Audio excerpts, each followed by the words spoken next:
Oh, I see. Well, welcome. I am lovely to meet you all. And there's more people on the other page, are there? I think it maybe, yeah, there's another whole page of people. Look at that. Okay. We got like, Well, lovely to see you. And I'm guessing that probably people don't know much about the Headless Way. some do, some don't. Feel free to introduce them. All right. Well, I'll just, I don't know you, and I would like to know more about you, but there isn't time. Because I love meeting people and finding out what's going on there. But I'm here, I suppose, to share what I go around sharing. I've just been in Newport, Oregon for a 4-day workshop, right overlooking the Pacific with 38 people. Marvelous. And I came across the Headless Way more than 50 years ago, and it impressed me with its truth and its simplicity and its effectiveness in terms of sharing it. And so I will invite you to explore a little bit now. And it is an exploration of what you are. And as well as the one you see on the screen, which is you as a person and your individual identity. And I can see mine somewhere, or I could. Alongside that is, there we are. Alongside our appearance, which you can see on the screen, there is our reality, our true nature, our Buddha nature, I suppose you might call it. And I think you'll know all about it. I'm really speaking to the converted here, I should think, if that's the right way of putting it. But your Buddha nature is boundless and still and quiet and includes everything and is reality. And it's the one, this is me speaking for myself. So I'm going to speak as if I'm speaking for you, but obviously only take on board as much as makes sense and is true for you. So when I look out now at the screen, including Richard there, and I see all your faces, but I don't see my own face here. I can't see my own face. And I say that instead of being behind a face here, looking over at you face to face, it's face to no face. And I'm looking out of a space here, a single eye, that includes you and is space for you, and there's no dividing line. So we developed a series of awareness exercises to bring our attention to this. And someone said to me a day or two ago, this is radical subjectivity. And another person said, how wonderful to be the authority on something. And the authority, something she was talking about was herself. Being the authority on yourself and being aware of your subjective point of view in the most simple way. So if you don't mind playing along and being like a 5-year-old, I'm going to invite you to do something simple. And what I'm going to ask you to do is direct your attention outward at the screen and then direct your attention inward at your Buddha nature. So it's as simple as that. So all you do, and this is where you've got to be like a child, is you point. And if you point at me or point at anyone, any other face on the screen, actually point to direct your attention. So, that's where you've got to play along with me and not be too embarrassed about looking silly. Now, Joe is recording this, and it will go on the internet. So, but I'm used to looking at, no, it won't. Anyway, you point and you look down your finger at whatever you're pointing at. So it's directing it. It's a pointing out instruction. You'll have heard of those, right? Absolutely. Yeah, pointing out. So you've got to pointing out instructions are not complex. Why we get confused is because they're so simple and direct and honest and valid and true. And we're looking for something complicated. So when you point at my face, if you like, you're pointing at a face as a thing. You can see that. It's attention. See? Now, all I'm going to ask you to do is turn your finger all the way around and point back at where you imagine your own face to be. Now, when you do this, I think it's good to look away from the screen so you're not looking at me as well. And just have your finger far enough away so you can focus on it. Now, this is the pointing, that was the pointing out part of the exercise. This is the pointing in. And do you see your face there? See, not think or imagine. Well, I don't. I don't find my face here. I can see the rim of my glasses. I can see my nose, but no face, no head. I'm pointing into empty space, openness, see? Clarity, Buddha nature, I say, which has always been there. You know that. This is not anything new for you, I'm sure. This is what you've always been looking out of. I'm not showing you anything new. I don't think I'm showing you anything you don't know. But anyway, that's up to you. Now what I'd like you to do is point with the other hand at the same time out. So we call this two-way attention, one in and one out. And then again, don't look at me, look at, because you'll just get distracted. Just have your one finger pointing in, one out. So that outward pointing out finger is back out pointing at a table or a chair or a shadow or whatever things, the world of 10,000 things, right? And the one pointing in, I say, is pointing at nothing, nothing, space, stillness, the kind of non-experience, the void, your Buddha nature. But can you find a dividing line between the space you're looking out of and the things you're looking at? I can't, no dividing line. I can distinguish between the things there and the no thing here, but I can't separate them. Now, this I call looking at your no face, or being aware of the space, or looking at your single eye, or just being aware of the place you're looking from. And again, I'm sure you're aware of this. I don't think I'm telling you, that I think I'm telling you something you don't know. I'm not thinking that. I'm sharing something, but using my language, which is probably different from yours, but that's how we sometimes see things from a new point of view, is a different language. Now, if we're just starting visually, and we'll do a bit of closed eye meditation, but put your hands like horse blinders, if you would. And then again, look away from the screen at your room or wherever, and notice how big your hands are. This is radical subjectivity, okay?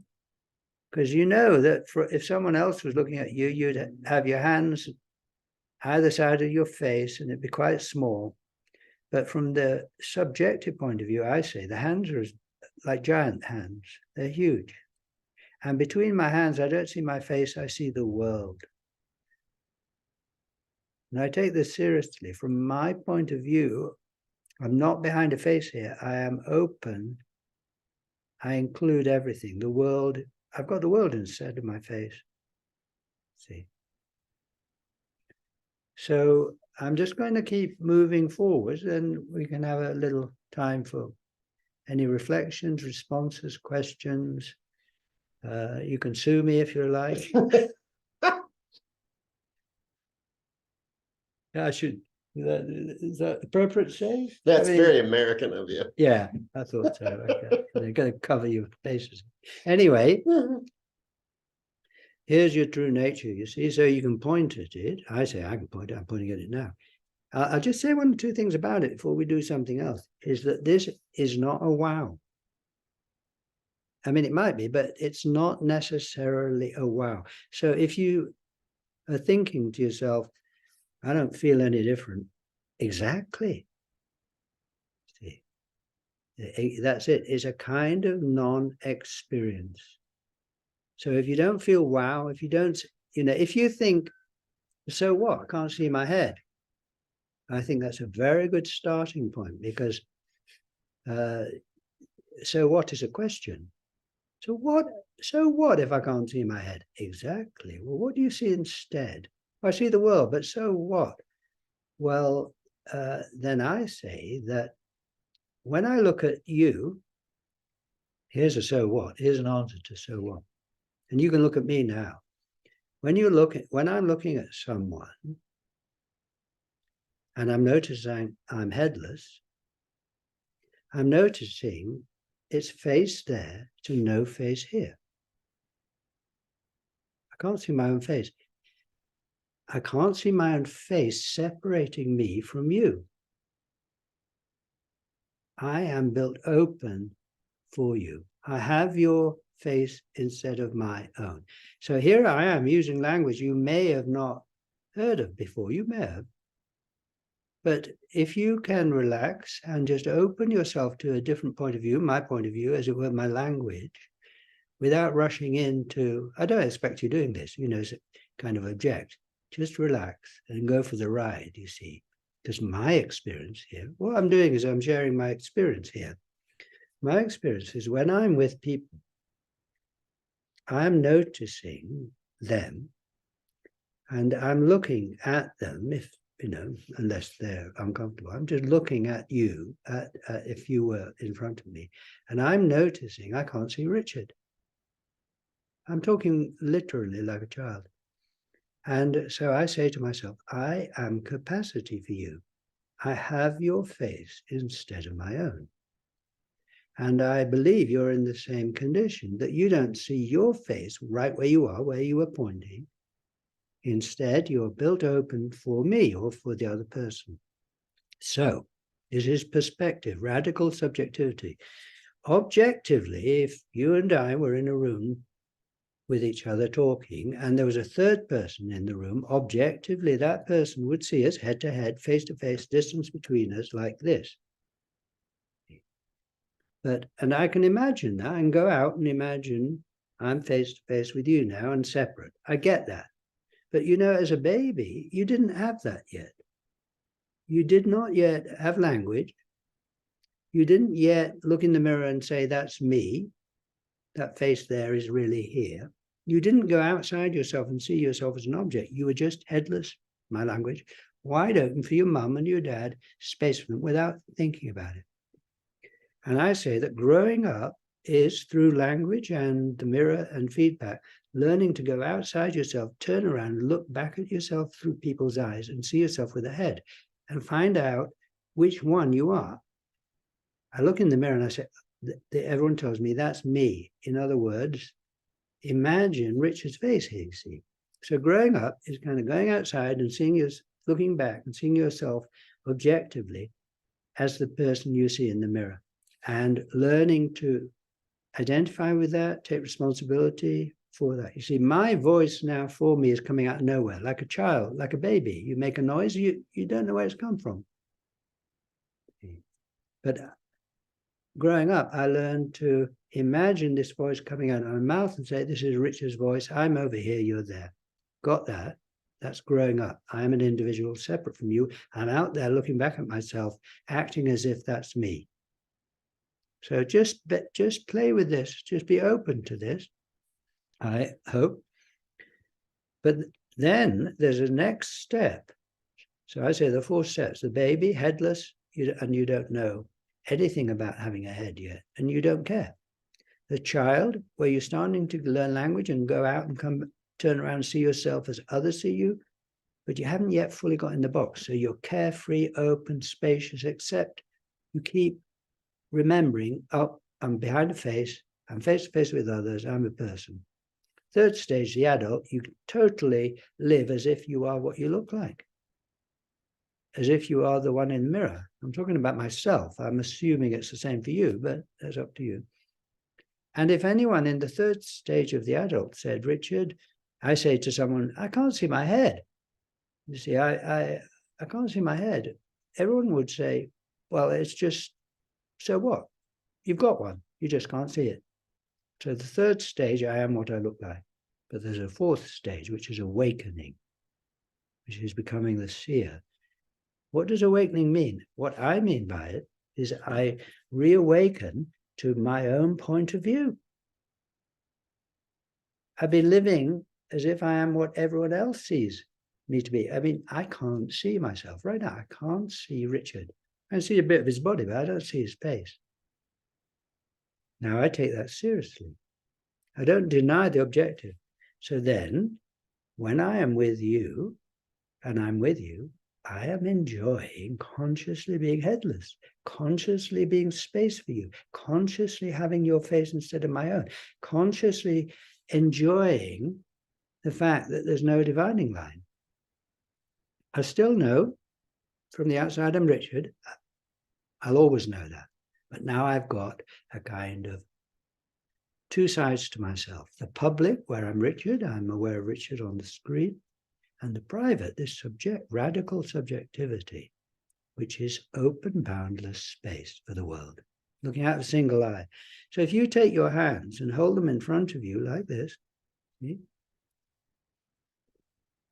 and just move them past either side of your head, you'll see them get bigger and disappear. And they disappear into that space I'm talking about.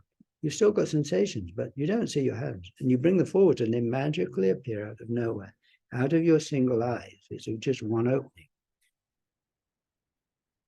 Again, if you don't get a wow, welcome to seeing who you are, which is basically a non-verbal experience, which is kind of neutral. It's an observation. If you tried out meditation for 10 minutes, sitting meditation, and after 10 minutes you said, well, that didn't do anything for me, I'm going to try something else. That's not what it's about. Headlessness is the same. If you say, well, it's not doing anything for me. Well, I mean, you've been going about 10 minutes. I tell the image I have, which you'll enjoy, I think, is like seeing who you are, which is seeing you're transparent, clear, still, like water, or like vodka. Did I say that? Because you see, when people drink vodka, it's clear and tasteless. Apparently, I don't drink vodka. Where they drink it, and you drink a shot, and you go, "Well, that didn't do anything for me." I say, "Wait, see, wait, and it will deliver." It's the same with meditation. It's the same with seeing who you are, seeing you're headless. Hang out with it. Be patient, and it will give you everything you need. You see. All right. So now, how are we doing for time? Is it an hour long? This? It's an hour and a half. An So hour I got and a half. another hour, as much of it as you wish to Okay. use. All right. So that's my first response. One response to so what is I look at you. I'm looking at your faces now, and each face I look at, I'm noticing there's no one here in the way. So I say, to articulate this nonverbal experience, I say, I have your face now. It's face to no face. It's very beautiful. It's very loving. I'm built open for you. I'm built open for everybody here. So are you, I think. I think it's our true nature. It's not something you achieve. It's something you relax into because it's just the way you are. And this is profound. If you stay with it, you only do it for a minute and give up and say, that didn't do any good. Well, no surprise. So I am now going to just take you on a little journey here, which will involve closing your eyes, but not yet. I saw Joe closing his eyes and I thought he's going to sleep.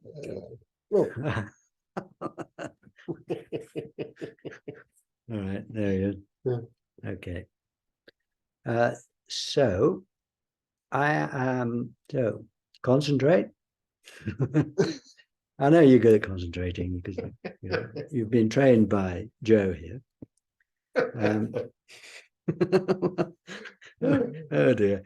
Anyway, I'm going to, you see, I call this the single eye. So can I, that light is... Sure.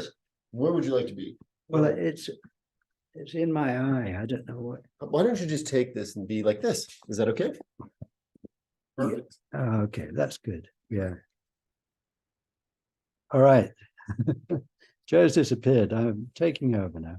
All right, so I'm going to start visually. So this is a guided meditation. Start visually and then move into non-visual. And there are three things that I'm going to ask you to notice about the visual field. And then we will apply those ideas to the non-visual. All right?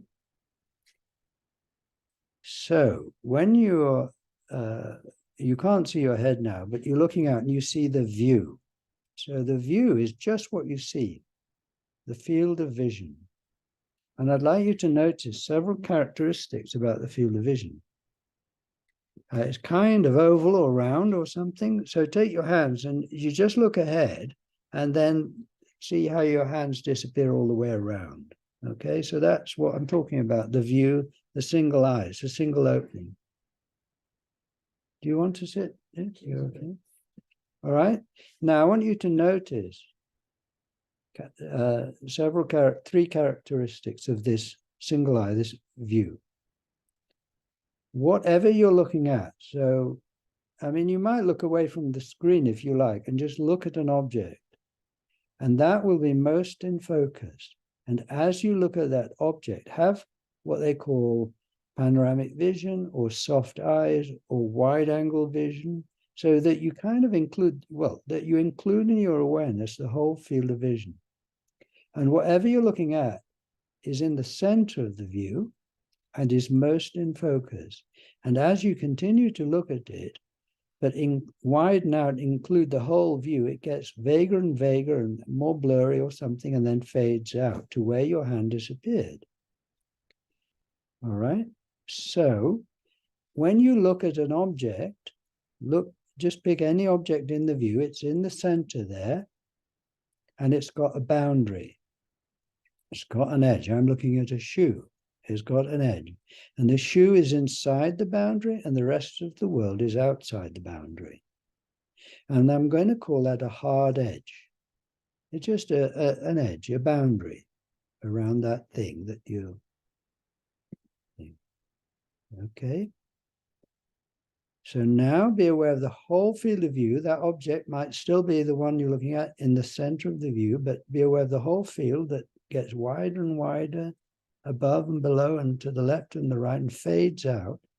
And there's an edge there. Now, in fact, take your hand. You still look ahead. Don't look at your hand, but put it in the void. Make it disappear. That's the edge, where it disappears. All right, so you relax your hand there. Now, that edge, does it have anything around it? Is it a hard edge with something on the other side?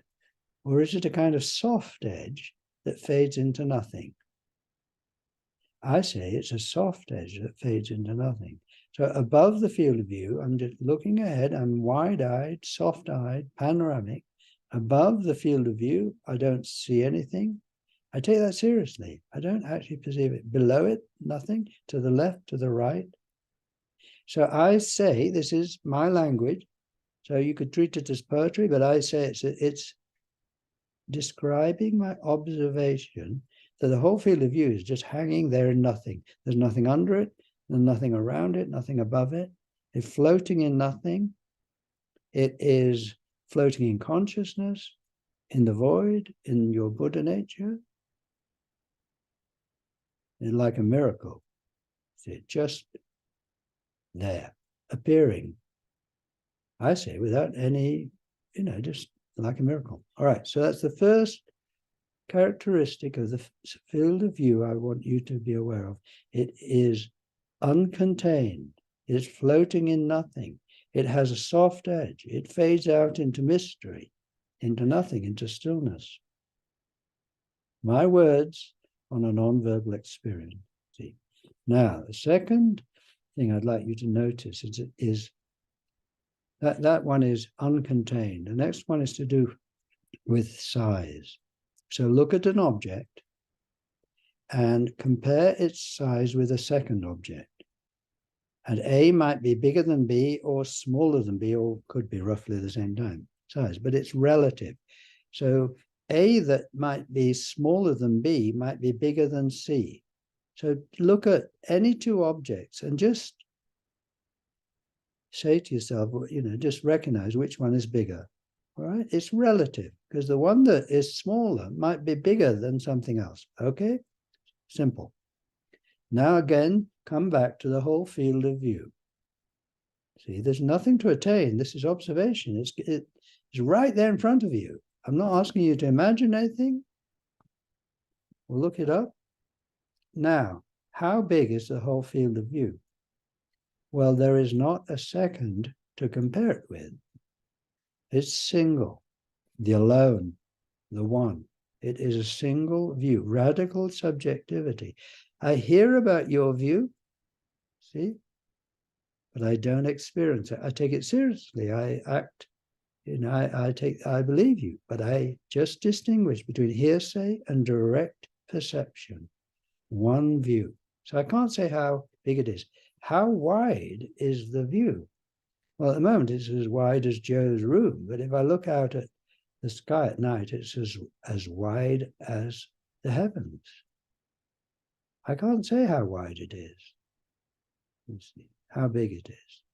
So we've got, it isn't inside anything. It's uncontained. It's floating in consciousness, in nothing, nothing, void. Secondly, I can't say how big it is. There's nothing to compare it with. It's single, it's alone. It's, as they say, it's incomparable. The incomparable one. It sounds very mysterious. It's not. It's exactly what you are.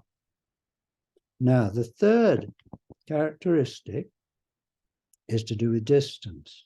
So again, you go back to looking at two objects in the field of view, any two objects, and you can estimate a distance between them. Any two objects, all right? Now, be aware of the whole field of view. How far away is it? Well, anywhere you'd measure from is within the view. How far away is the whole view? I say, I can't say. It's right here, or it's right there, or it's just hanging in the middle. It has no address, no zip code. All right, so it's not contained. It's immeasurable, and it's nowhere.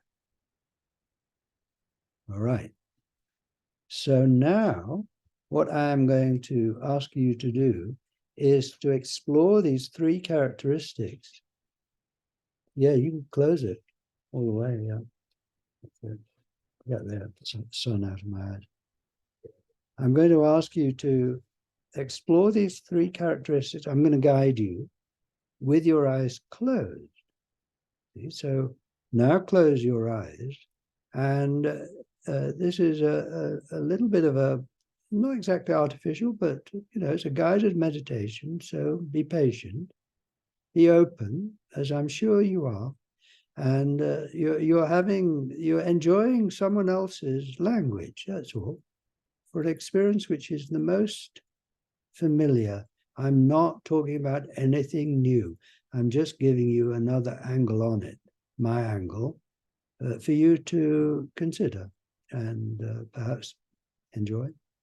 So you've got your eyes closed, and you are aware, I suppose, a kind of darkness with, it's not uniform darkness. I don't know how to describe it more than just, let's just say darkness as shorthand. Okay. Now, there's three characteristics. What is that darkness inside anything? Now, does it have an edge? Does it have a hard edge?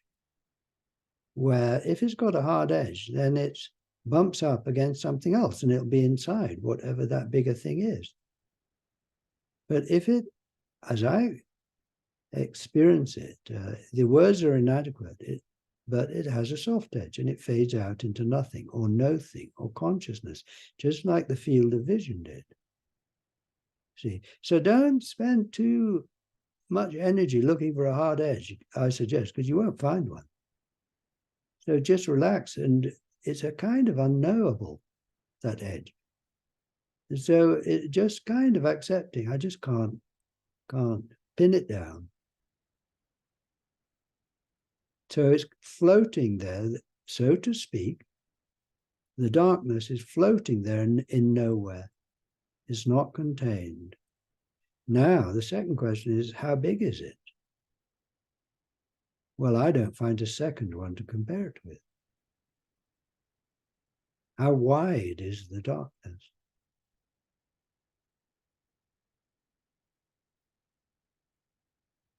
Radical subjectivity. See, not only going by what others tell you, but distinguishing between what others say and what your experience is. So I can't say how big the darkness is. Now, where is it? How far away is it? From where? See, well, to round all these up, it's just floating in the middle of consciousness or mystery or nothing. It's not contained. It doesn't have, it's not tied down to a location. If it's located anywhere, it's located in the mystery of consciousness, which is you. See, these are my words. You're enjoying another perspective here on you, on your experience, a different articulation. So let's move to sounds. See, and listening, meditation on sounds. And I'm just going to, for shorthand, call it the field of sound. And you've got loud ones and soft ones and near ones and far ones, I suppose. And I could just hear a car there, hear my voice. I got a sort of tinnitus kind of thing. How big is the whole field of sound? Well, going by what we were doing before, there isn't a second to compare it with. Does it have a hard edge? Where is the boundary to the field of sound? If there is one.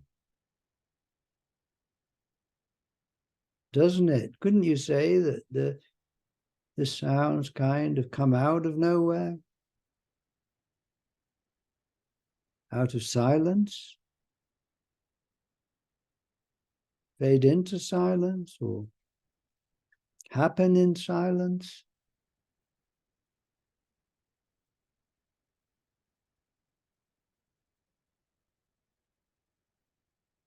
Now, all these sounds, I say, are happening in a kind of silence or space or void or your Buddha nature.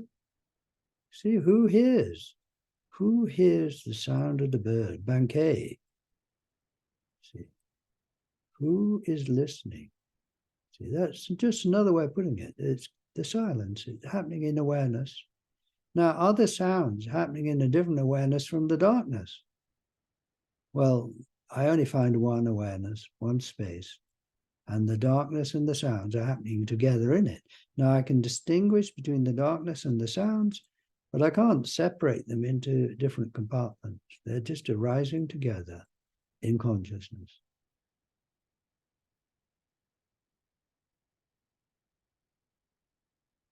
And my voice is arising in the silence where you are. So now, be aware of your body sensations. Now, in order to help you, just put aside your labels. I mean, if I say be aware of your right hand, that's a really useful label because now your attention has gone to that particular sensation, or now your left foot. But for the sake of this exploration, imagine you're a baby that's just been born. So, and you haven't even opened your eyes, and you don't have language, and that sensation I've called your right hand, you have no label for it yet, no image for it. So just a sensation arising in where, you see? Is it inside anything? Well, you haven't got the label yet of the image yet of your hand. Well, just be aware of your whole body. Now, obviously, the label, the image is really useful. I've just used that to direct your attention to that aspect of your experience, your sensations. But now I'm just to put aside the label for the moment, as if you're a baby. You're aware of the whole field of sensation. How big is it? Well, there is not a second to compare it with.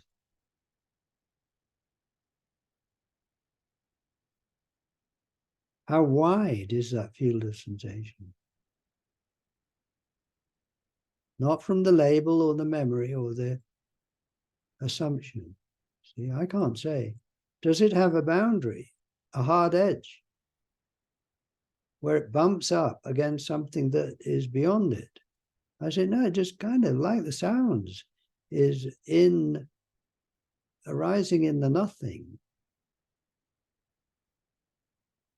located in the nothing. I can't, how far away is it? The whole field of sensation, where is it?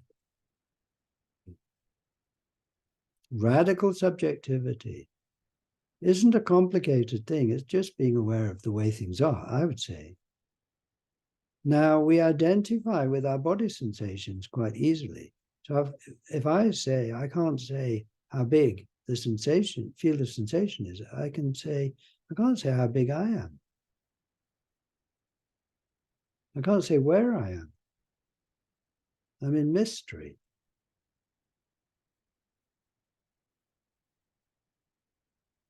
And I don't find that the sensations are happening in a different space or awareness from the darkness or the sounds. It's all going on together in this one undivided awareness that has no characteristics. So it's not a wow, it's not a feeling, it's a non-thing in which all things are happening. And I say that you just got to kind of say yes to it. You can't pin it down, you can't feel it, but here you are, it's you, I say. This is language. You might use different words. So then you attend to your thoughts and feelings. And you might just think of a few numbers to get a few thoughts going. And where do they come from? Do they come out of something? Or do they, like the sounds, those numbers, or you can think of a color or a mountain or a stream or someone's face? These are mental objects, as they call them. Where do they come from? Radical subjectivity. I say, well, I don't know. They just come out of nowhere. Like the sound of my voice comes out of nowhere. Like the sensations come out of nowhere and the darkness. Now, be aware of, think of a friend and be aware of the affection you feel for your friend. There's a feeling connected with that person. Where did that feeling come from? Doesn't it also just arise out of no feeling, no mind, as the Buddhists call it? And can you separate out the feeling from the face, from the sounds, from the darkness? Isn't it all going on together in this one consciousness, as I say?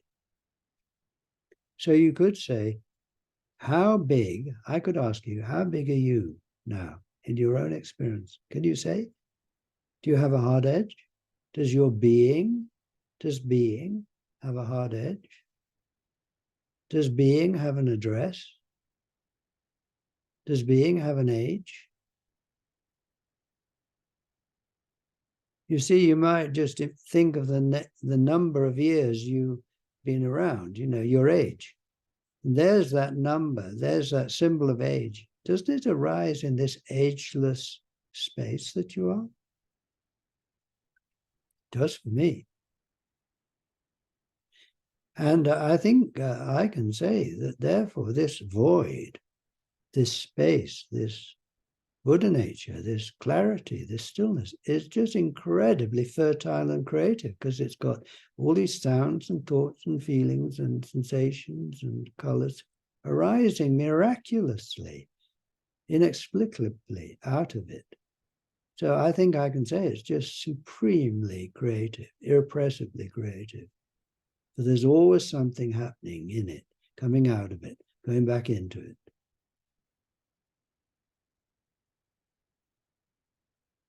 How big are you? How big is your consciousness? Well, this is the one thing that really, there is no point in a way asking anyone else. This is the one thing that you have inside knowledge of now. I say, I can't say how big I am. We think if we can't answer the question, how big are you? You've got to keep looking, and you failed. No, you've succeeded, because there isn't an answer, but you are it. How old are you? You see.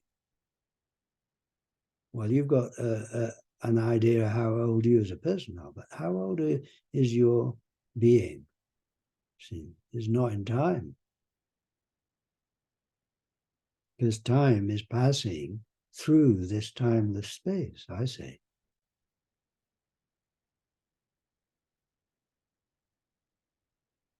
And I am convinced that this is the same for us all. Now, what you're thinking and feeling and your life story, that's different. The content of the space is different for each of us. It's a strange, mysterious thing. But the being itself has no name, no address, no nationality. Here, like Rumi said, there's a field, I'll meet you there. You know, where there is no longer you or me. Now, to be aware of that place is to open up to a fantastic resource.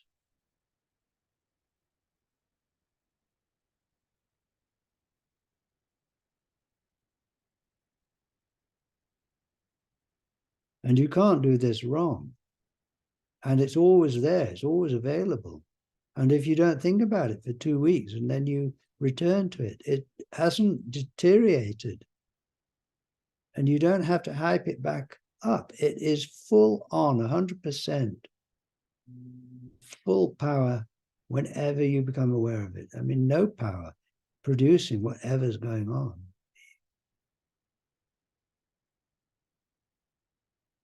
So I am speaking to you, and I'm over here in Denver, and you're wherever you are.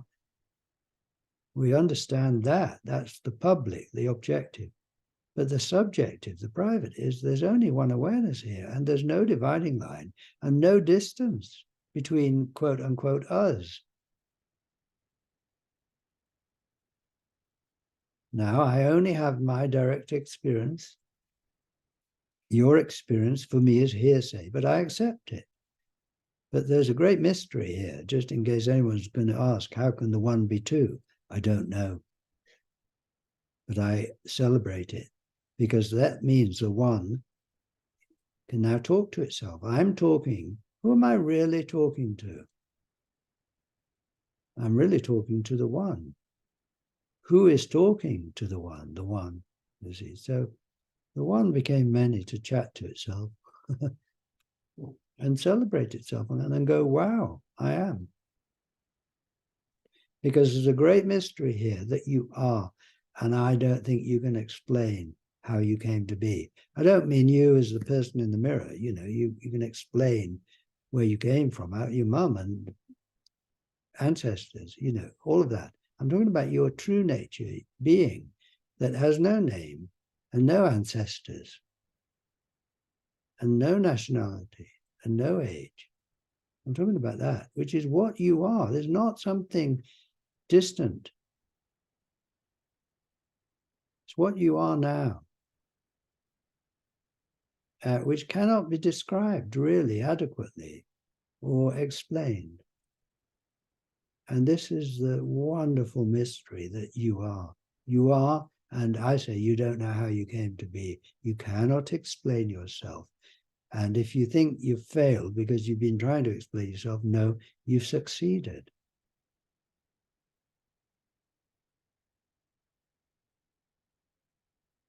It's a kind of radical not knowing, out of which comes whatever you need to know in the moment. Is it just inexplicably wise and clever, powerful, skillful? I say.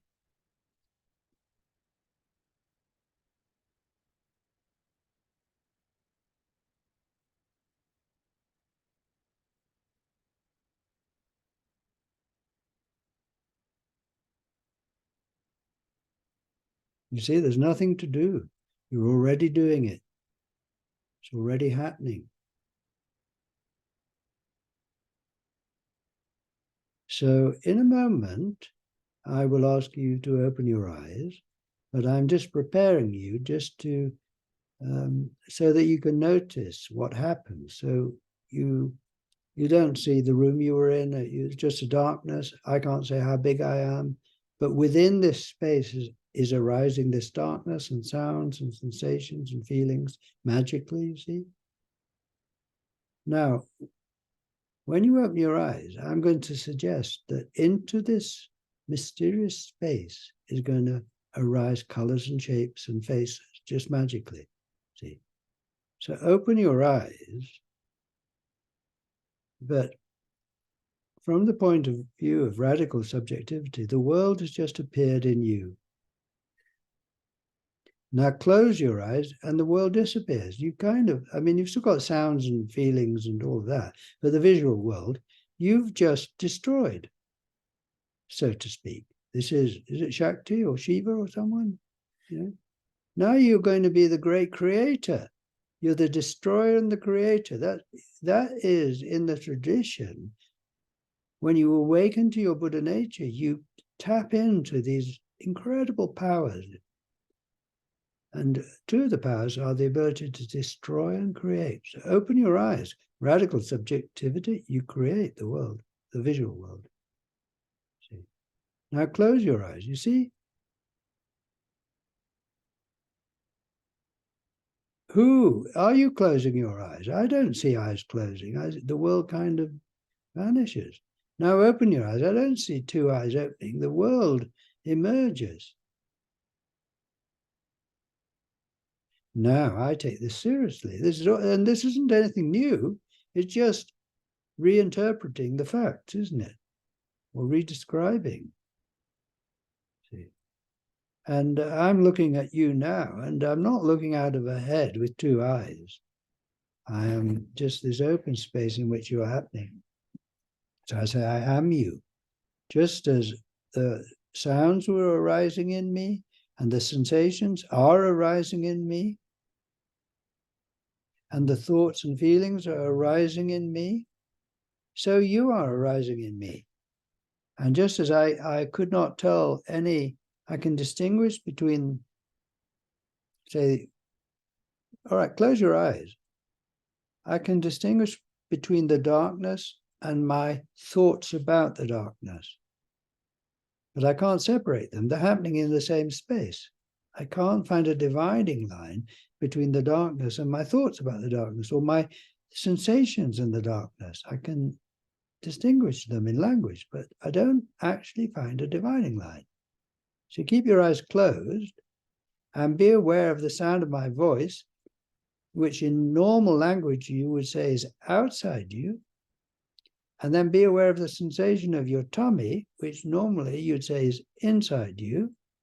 But where's the dividing line between the sound and the sensation? Is one outside and one inside? They're both inside or both outside. They're both within this one consciousness. Now open your eyes to see, recreate the world, and look at someone and be aware of the sensation of your tummy. Are they outside you and the sensation is inside you? They're both arising in the one awareness. And so are my thoughts about you. My thoughts are not separate from you. They're arising in this one awareness. I can distinguish between my thoughts and you. I understand that. We need to know that, understand that. That's what happens when we grow up. But then we don't stop there. We return to our original face, our original experience. See? without denying what we've learned as adults. That's the objective thing. I'm in a head for a third person. I'm in a head here. You're in a head there. My thoughts are here. Yours are there. Got that. We need to keep that to function, to be able to talk to the person in the store. But now we move on from just that objective view where I'm separate face to face with you.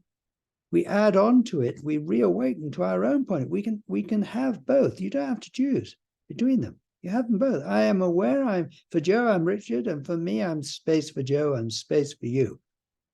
And this is fun to have both, to now bring into your life your radical subjectivity without feeling you have to negate or reject or somehow get rid of or calm down your self-awareness, self-consciousness. No, that goes up. That's arising in the space too. See. So now, from this radical subjective point of view, I can say, I am you.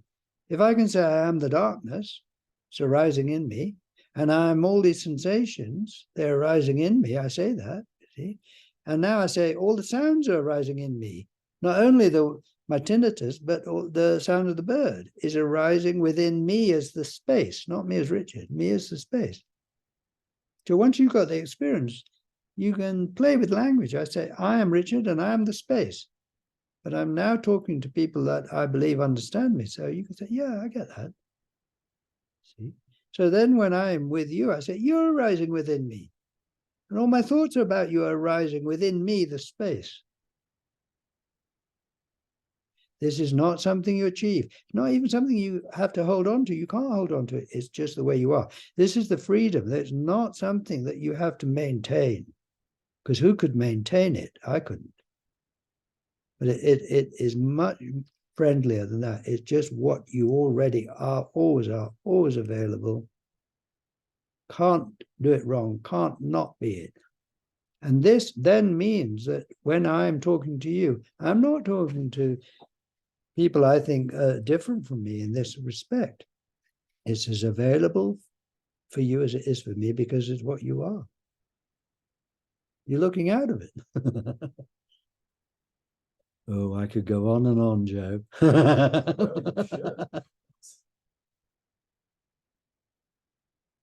So it is a real pleasure just to be you. See, that's my language. See, you might phrase it differently. Don't get stuck on the words. It's a non-verbal, non-wow. All right, there's two things I'll say here. The first is it's a kind of neutral experience. When you notice you can't see your head, you're not behind a face, you're looking at a single eye. How big is that eye? Can't say. Where is it? Can't say. Is it inside anything? No. All right. And your hands disappear into it. And it's not a wow when I do that. It's just an observation, you see. Or I point, or I look at you, it's face to no face. See. Now, essentially, in one way, this is a neutral experience. It's just an observation. So if you go, it doesn't make me feel any better, that's a neutral. Stick with it. Give it a chance. Not a 10-minute meditation that you give up on because you haven't got high. All right? It's an ongoing enjoyment of your true nature. And then you find out what it does for you rather than expecting it to do something in particular, because it won't do that. So in this certain sense, it's neutral. It's very freeing because there's nothing to keep going. And you can't do it wrong. But in another way, I say, and this is for you to explore, it is just profoundly positive. Because the space isn't just empty, not just neutral. It is full. It's full of you now, full of the world. And the space does not reject anything. The emptiness here says yes to everything. So the emptiness is welcoming. There's nothing here to reject anything, because there's nothing. So I'm looking at you as saying yes to all of you. So who you really are is a profound yes. And it's a yes to things you don't like as well as things you like, all right? So that's another question. But so on the one hand, it's neutral. which is the very friendly, because there's nothing you can miss, nothing you can't get, because there's nothing. On the other hand, you can say it's profoundly positive because it is saying yes to everything.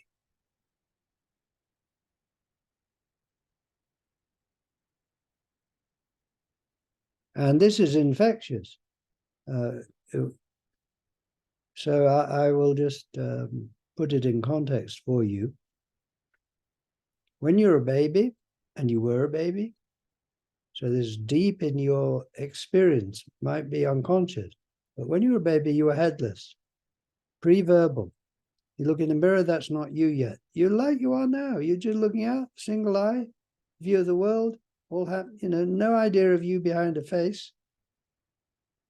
But you didn't think of it like that because you didn't know anything else. You didn't have language. Look at your mum, you're just space for your mum. Space for the world. On day one, your mum and dad and everyone else reflects back to you what they see you to be at a distance. And from a distance, you have an appearance. At center, you have no appearance, you're nothing. But from a distance, you appear as something. What you appear as changes with range. This is relativity. At 6 feet, you're a person. But at 6 miles, you might be a city. And at 600,000 miles, you might be a planet. And at a fraction of an inch, you're a cell. So you're like an onion with layers. So your appearance changes with range. Someone comes up to you, they lose your human appearance and get a patch of skin and gets a... All right. So as you're growing up as a child, you're being observed from a few feet. So you appear human and everyone tells you you're human. And you imagine you're with an infant friend of yours. And you say to your friend, this idea that you've got to look in the mirror. You see, your parents point to the face in the mirror and they say, that is what you are here. But you can't see anything here. So you might say, well, no, I'm not, that's not me. That's over there and that's small and I'm big and I'm spacious. Say, no, we know better. That's what you are. You have to learn to take that image from the mirror, flip it around and put it on and wear it like a mask. And you've got to learn to walk around imagining you're behind a face you can't see, so that when you look at others, you imagine it's face to face and not face to no face. And you've got to go around being aware of what you look like. Otherwise, you won't be able to function. See, and along with that goes your name and your age and where you live. So you know how to get back home and you know how to eat your food and all of that. So this is the job you've got to do. When you're an infant, you realize, you suddenly realize, I'm playing, you've got a huge job to do. You've got to become a person. Or in a way, you've got to pretend to be a person so well that you believe it's true. You got, in my terms, you got to absolutely believe you're behind a face you can't see. Like the emperor's new clothes. So you say to your infant friend, you know this thing about imagining you're behind a face? I can do it for about 3 seconds and then I forget. I said, I'll never be able to do it. And your friend says, yeah, I'm like that too. I can do it for about 3 seconds and then I forget and I'm just open, I'm carefree. So you think, we'll never be able to do this.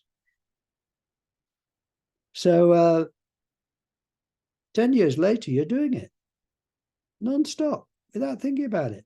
You look in the mirror, that's you. As an adult, you're totally convinced that you're living behind a face. You have a name, an age, an address. Now, how did you get there? The way that you managed that seemingly impossible task was that people were telling you 24/7, and you had no option. And of course, you wanted to do it too, because that was the way in which you could become a person, which means that you can then drive a car, right? Which is the main thing, right? Or just get a job or have a relationship. You can't have a relationship if you're nothing, because there's nothing to relate to. You can't have a relationship if you don't identify with the one in the mirror. And identify means taking it from the mirror and putting it on and wearing it in imagination. And there are two things here. One is it's non-stop insistence from the world that you do this, and you've no option, and you want to join in, but there's really no option. See? But the other thing is you want to do it, and not only do you receive that information, you give it back. You say, I am Richard. I say, I am Richard, and you are Joe, or you give as good as you take. And that's important. Not just passive, it's actually participating and taking responsibility for yourself. All right?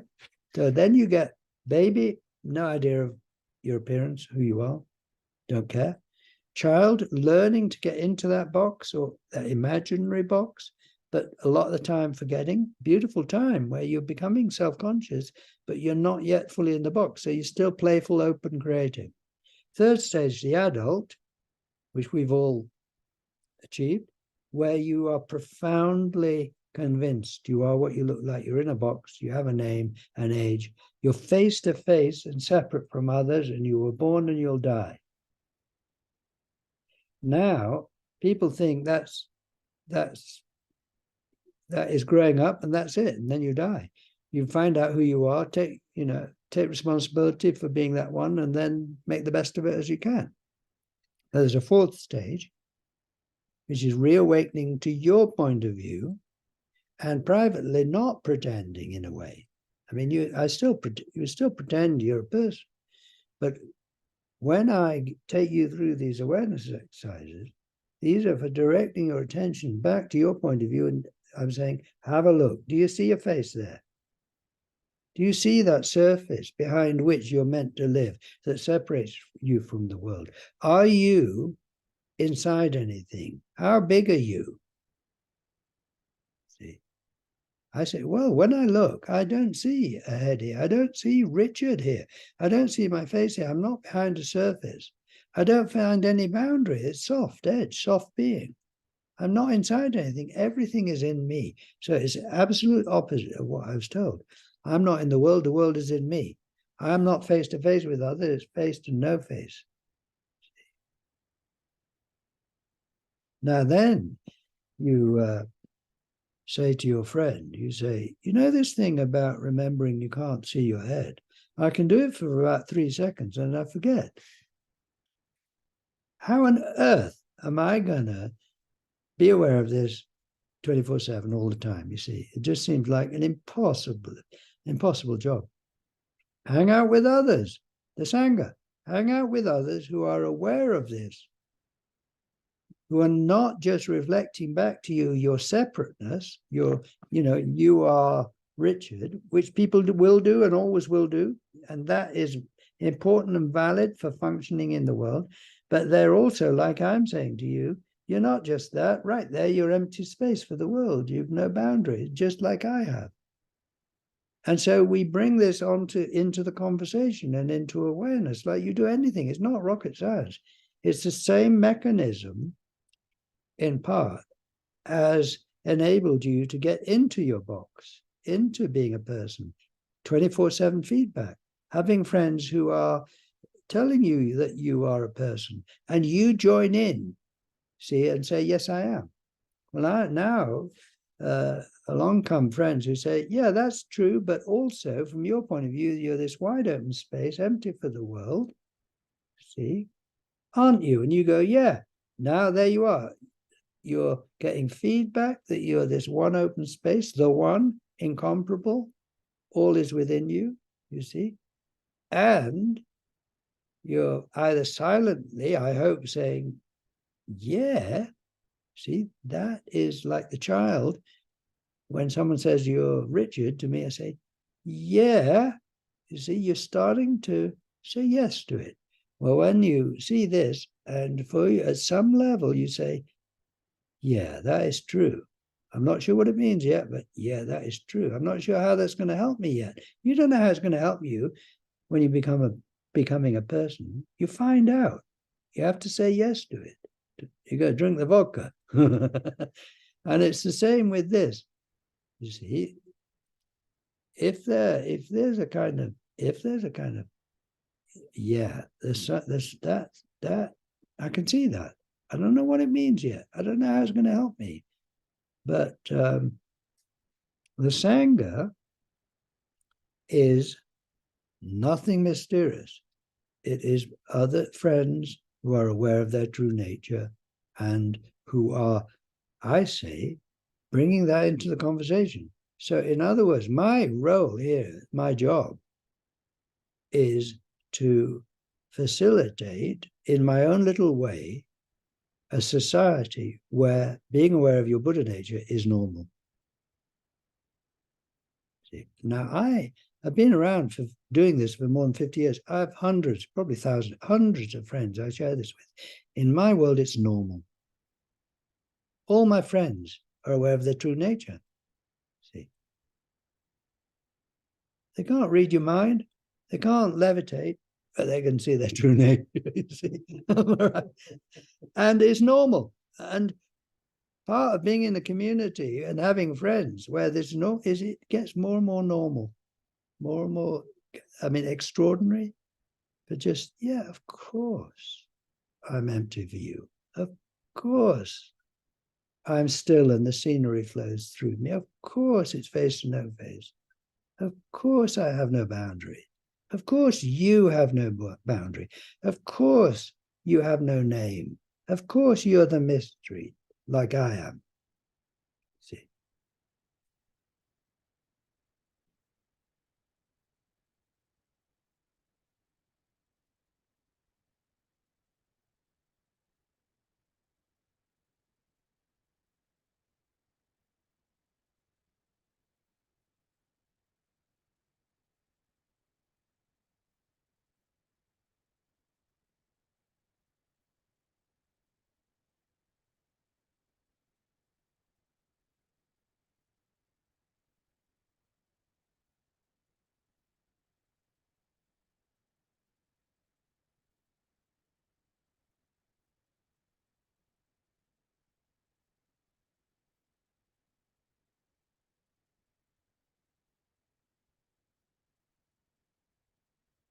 Would you like to add anything, Joe?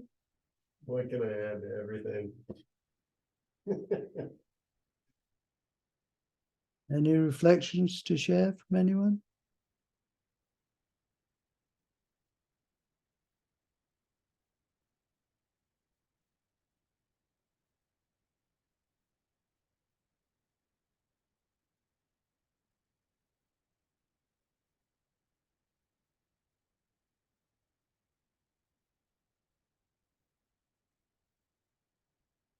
Richard, it's Mona. Can you hear me? Oh, hi, Mona. Hello, how are you? I'm good. So good to see you over the screen. Welcome. Yes. I remember the first workshop I took with you. It was the pointing out that blew my mind, that I was able to see no one and the great spaciousness. And this time, it was during the time you mentioned to close our eyes and open, and the whole world appeared. And I could really see that. And being a person interested in yoga and saying that you are the destroyer and creator at the same time.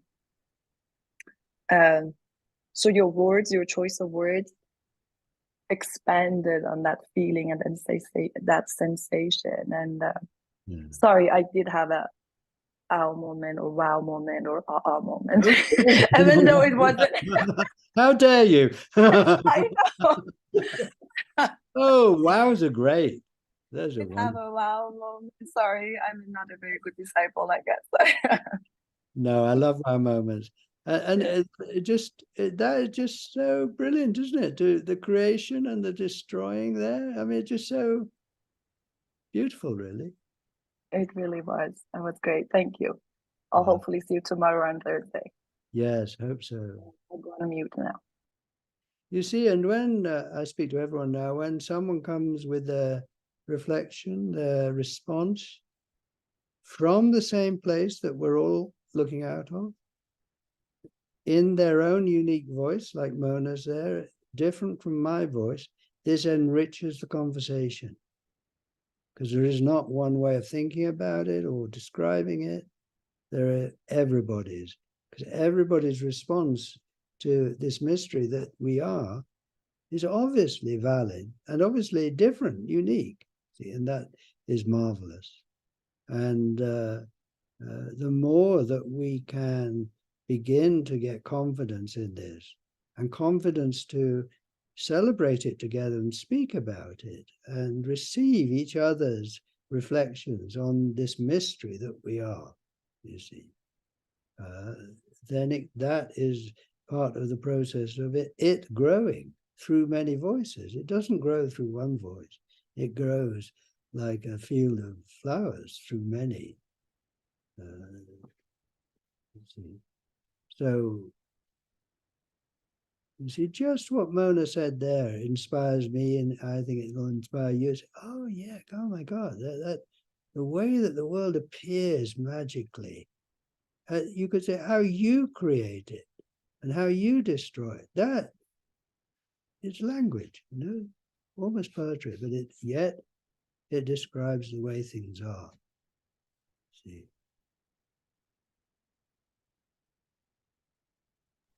Ashley, you've got your hand up. Yeah. Hi, can you hear me? Yes.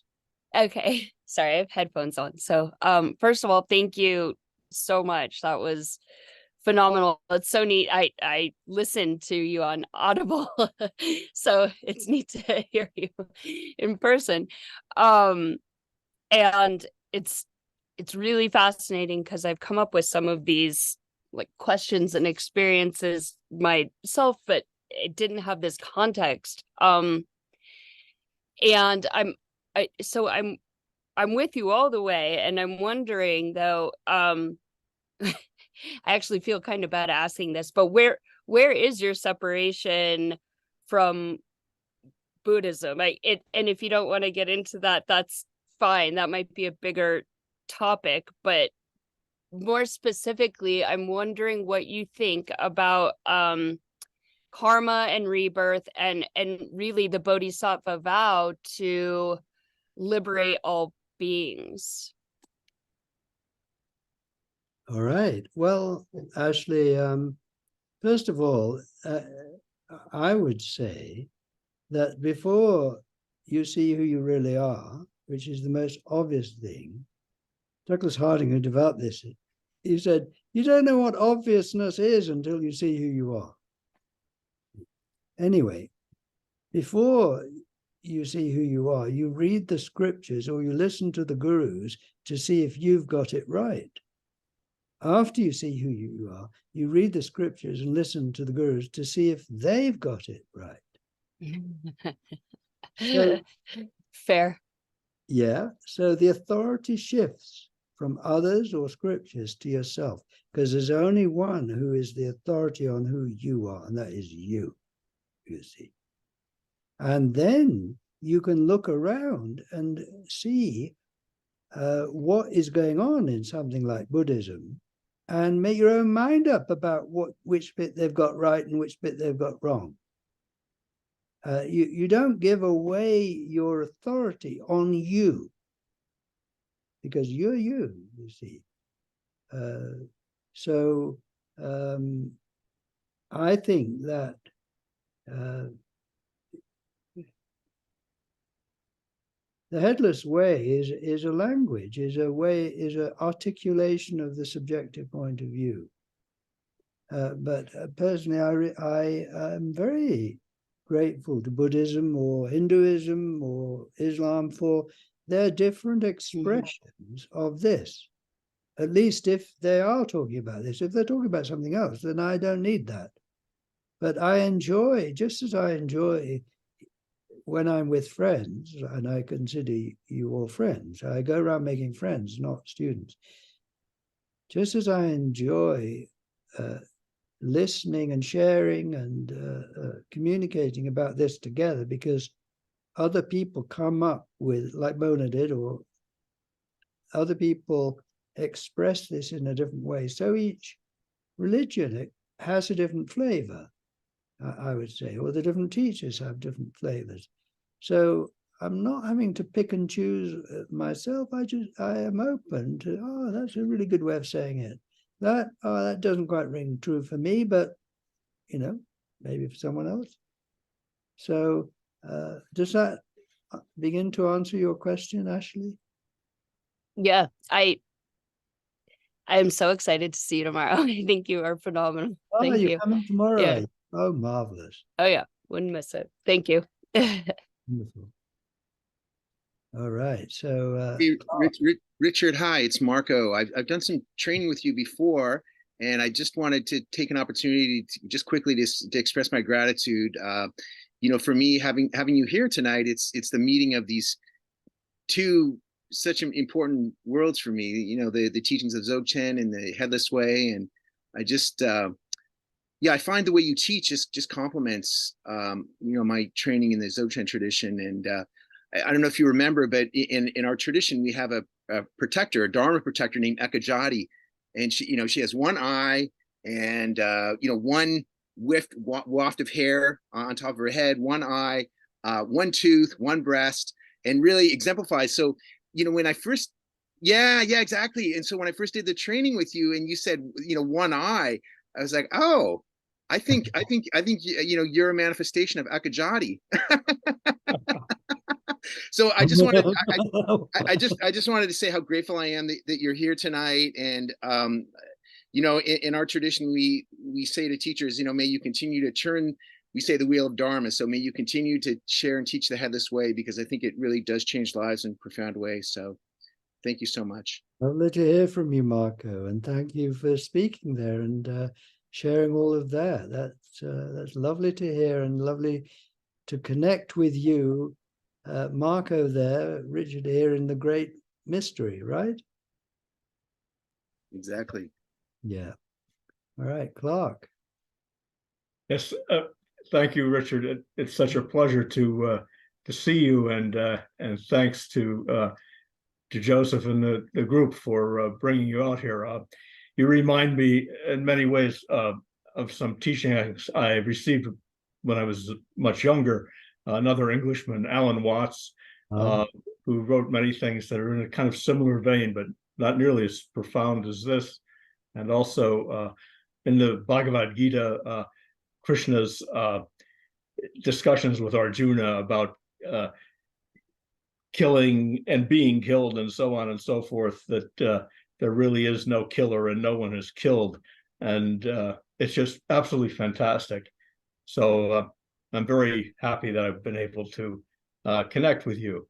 And so I'm in Pennsylvania, and I understand you're coming to Levittown.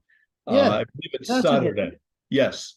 So I'm hoping to be able to make that teaching. I haven't registered, so hopefully it's still open. But hearing you tonight, I'm going to try to get down there. It's about 100 and some miles, but I can do it. Well, that'd be lovely to meet you there, Clark, and lovely to sense the way that you're making connections with the Headless Way with these other traditions that you have explored and how they kind of correspond, as it were. Yeah. Yes. Well, I look forward to meeting you face to no face. Yes, hope so. Thank you.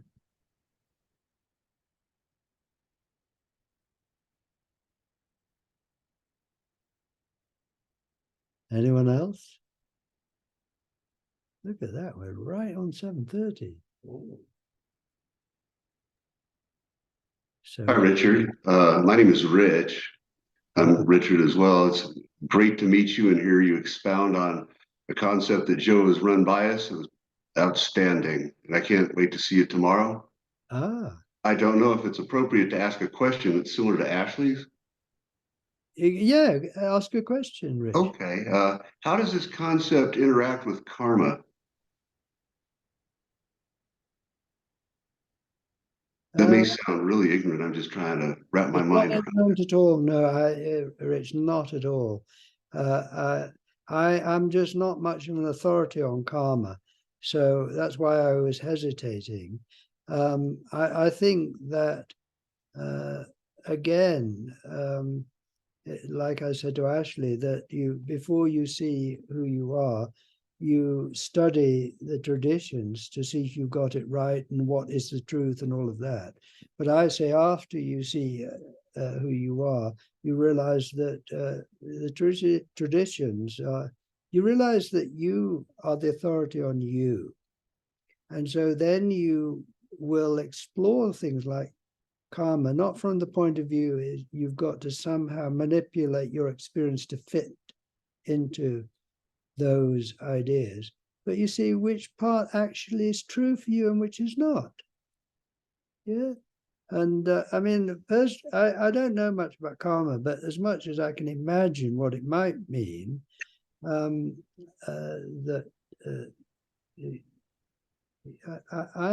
what happens to me, simply being here now, I can't explain. Okay, I got on a plane and I met Joe 20 years, but the whole thing arises out of nowhere, out of mystery. So they take it way back, and where does karma come from? I can't, out of the mystery. Well, it's coming out of the mystery now. So it's not locked in to a kind of, if you do this, that's going to happen. The void that I am is surprising. It is undomesticated.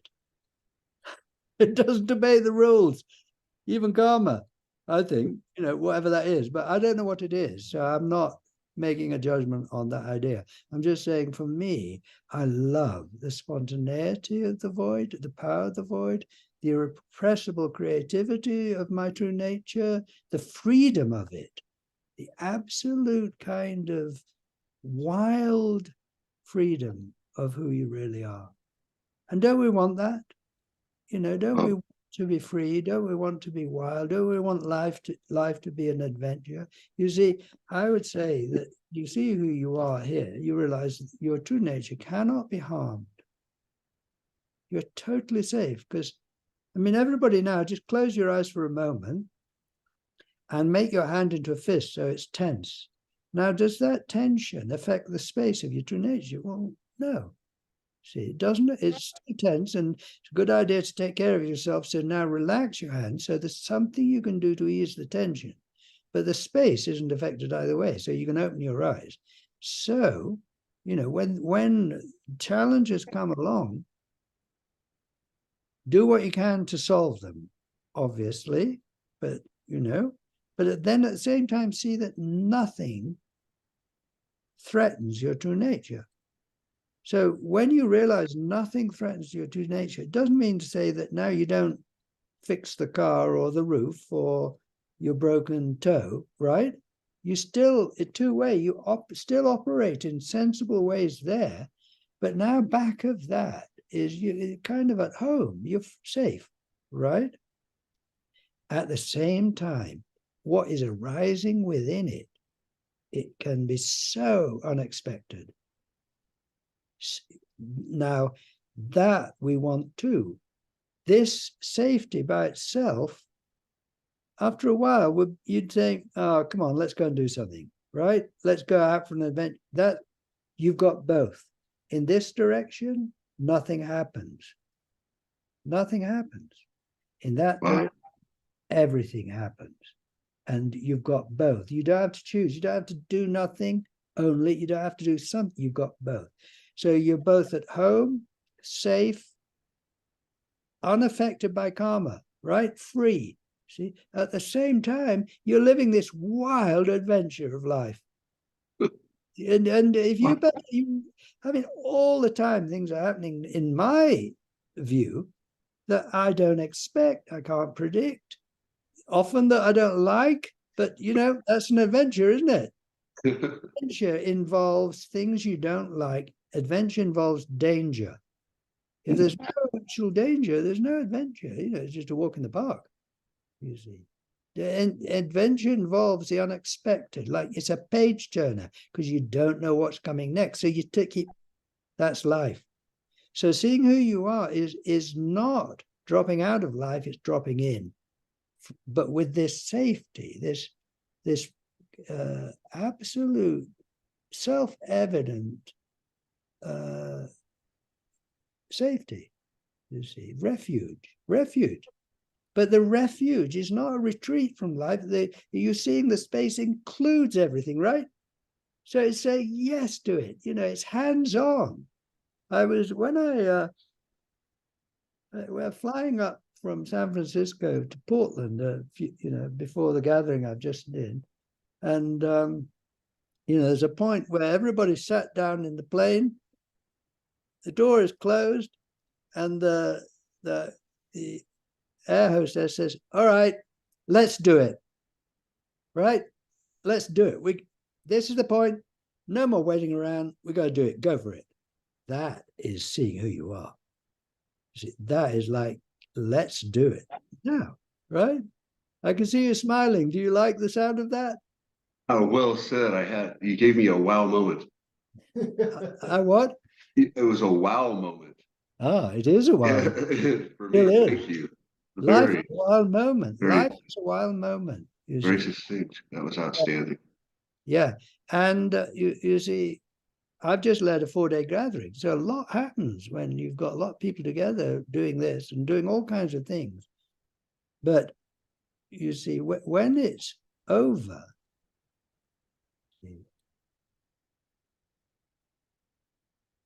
just like now, be the space and see what is happening now, right? It's fresh. It's Thank new. you. Yeah, it's That was always new. It's always new. See, I saw ages ago a program with what's her name? Somebody Goodman. She was an English person who went out to East Africa to study chimpanzees. Jane Goodall. And in this program, she was talking about these chimpanzees, wild chimpanzees that she was studying. She was trying to figure out, she was working with a guy called Leakey, who was trying to find the kind of missing bones, the links between our ancestors, chimps and humans. See, so just the evolutionary thing, the missing links. And she went out as a teenager with her mum to study the behavior of chimpanzees, to see if there was a behavioral similarity between chimpanzees and humans, which would indicate that somewhere way back we were the same and split, but kept those behavioral characteristics, you see. So just a observation thing. But anyway, she cut a long story short, she observed that these, I think it may be on YouTube as well, I filmed some of this, but anyway, she observed that each evening these chimpanzees would go and look at a waterfall. And when they were looking at the waterfall, they rocked from foot to foot. And Jane Goodall interpreted it as a kind of dance. Now, it's an interpretation of behavior, but her interpretation, it looked like what humans would do. We kind of a dance, you see. And then and this is her own interpretation, but she said, because the chimpanzees had gone to look at this waterfall. So you got to imagine it. They're looking at the waterfall. They don't go there to drink water. They don't go there to sleep. They just go and look, and they do this little dance. And she said that she thought that the dance, what the chimpanzees were observing, see the interpretation, they were looking at this waterfall, and the water was always coming in, right? But it was always going out. But it was always there. So that is weird, isn't it? It's always coming in, it's always going out, but it's always there, you see. So it was mysterious. So in the face of this mystery, they did a dance. They didn't write a thesis. They danced, you see. So I think appropriate response. So my observation, you're looking out of the great void now into the present moment. This present moment is always coming in fresh, isn't it? Mm. And it's always going out, isn't it? But it's always there. So I Outstanding. Well, the thank you. appropriate response to this mystery of being is to dance. Super. Thank you, sir.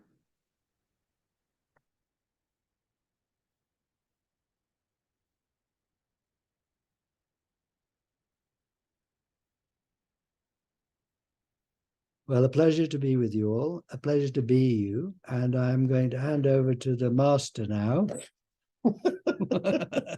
A pleasure to be you. Hello, everyone. Hey, that was awesome. Wow. Thank you so much, Richard. That what a pleasure. Yeah, we are very fortunate to be here and to be able to be here with the man. I told you he was a bodhisattva, so thank you very much, everybody, for being here. And please don't stray from the void, which is your original nature. Some of you I'll see tomorrow at the yoga studio, and anybody who's in town is certainly welcome. There's still room. We got a big room there, so you can just let me know or whatever. And if not, you already have everything, so there's no escaping from it. Isn't that right? That's true. All right. Well, let's rest for a moment in our original natures, and then we'll dedicate the merit.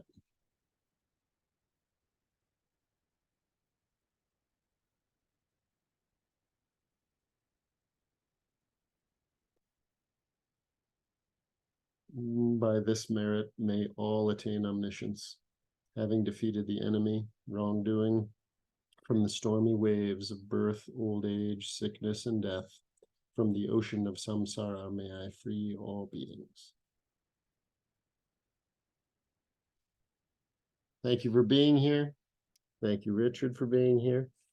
Please feel free to visit. Richard does online stuff all the time. You can find out all the information on headless.org. And We've got an app, Headless oh, that's Way. right. There's the Headless Way app now, which is pretty cool too. And there's a whole bunch of exercises, each of which kind of are a different facet of this. They're all talking about the same thing, but it can be infinitely expanded. In fact, you guys are still coming up with new exercises. It's pretty cool. It's pretty cool. So feel free to explore that if you're interested. Anyway, see you next week. Thank you for being here. Thank And, you. Thank you, Richard. Thank you, Thank Joe. Thank you both. Yeah, Sure. All right. We will see you again. Be well, everybody. thank you. Good night. Soon. Take care, everybody. Good night. There's lots of thank yous there. Okay.